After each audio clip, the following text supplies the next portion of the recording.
Olá pessoal, estamos aqui dando continuidade a um novo assunto.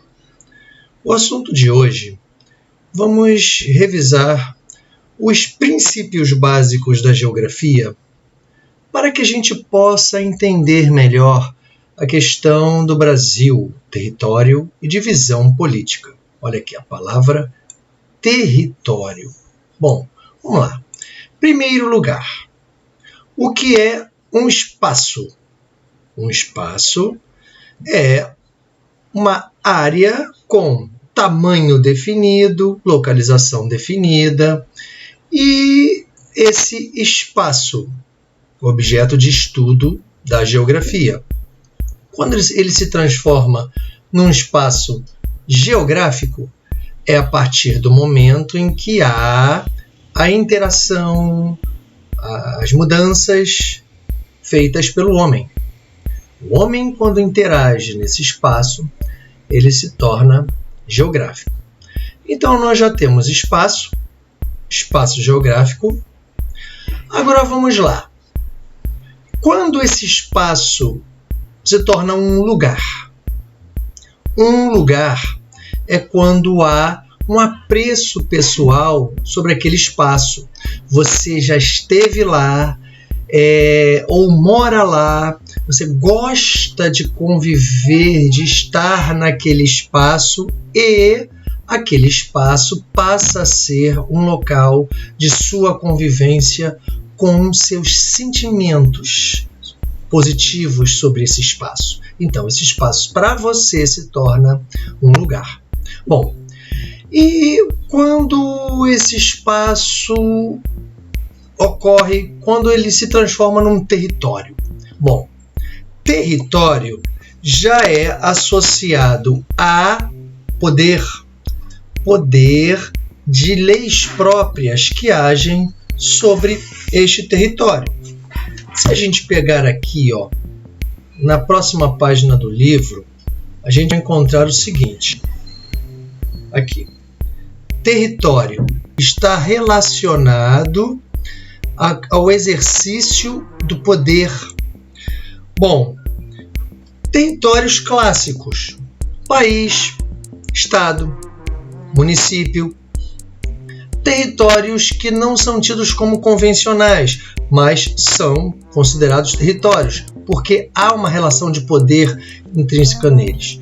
É óbvio, quando você tem a questão das leis clássicas num país, num estado, num município, se você não estiver submisso a essas leis majoritárias que regem essa unidade administrativa, federal, estadual ou municipal, você corre riscos de ser multado, processado, preso, né? Agora vamos dizer que você invada uma tribo indígena.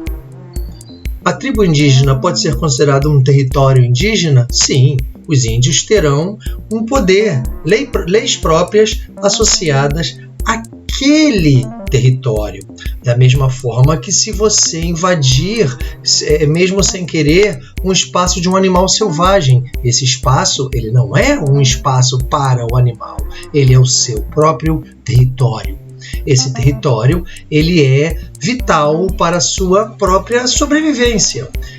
É da mesma forma que a gente acaba tendo que conviver com determinados códigos, infelizmente, associados ao crime organizado, ao tráfico de armas, de drogas.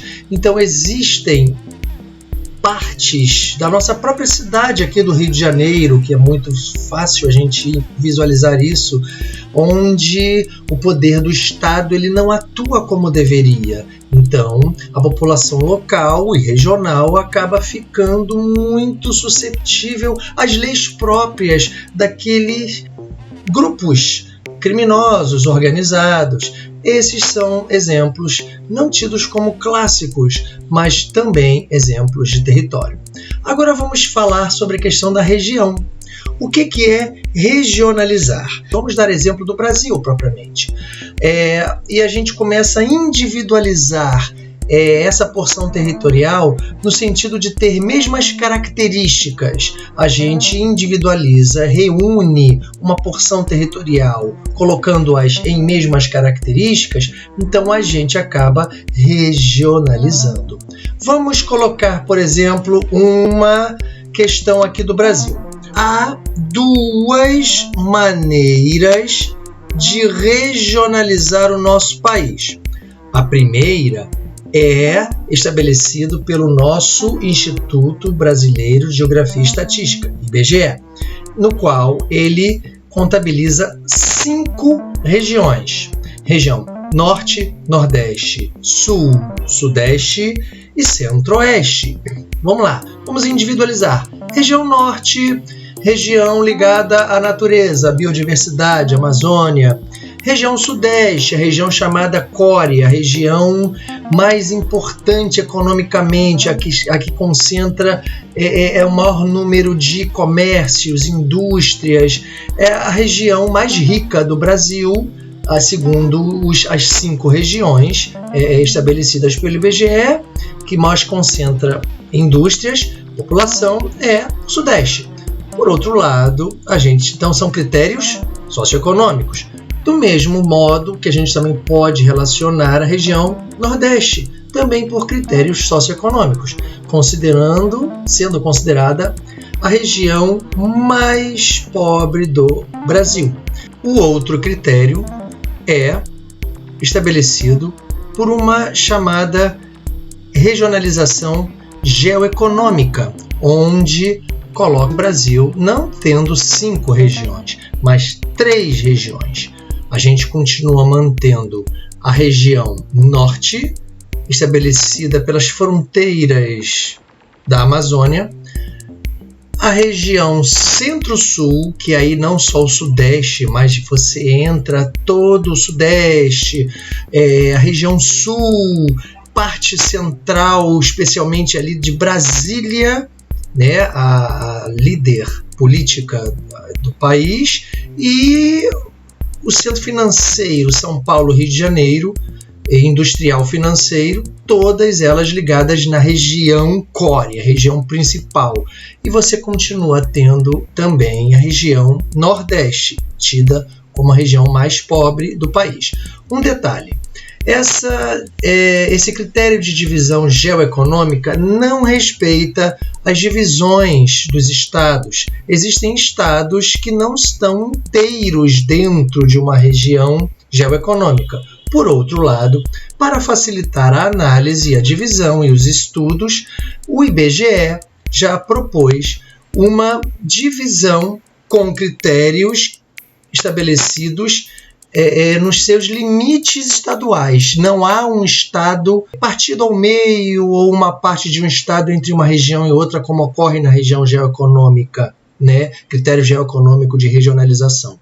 No IBGE, os estados têm os seus limites territoriais respeitados. Na próxima aula, estaremos falando de fato sobre a questão da divisão política territorial, na qual o Brasil foi tendo várias alterações ao longo de suas décadas. Tá ok? Até logo, pessoal. Até a próxima aula.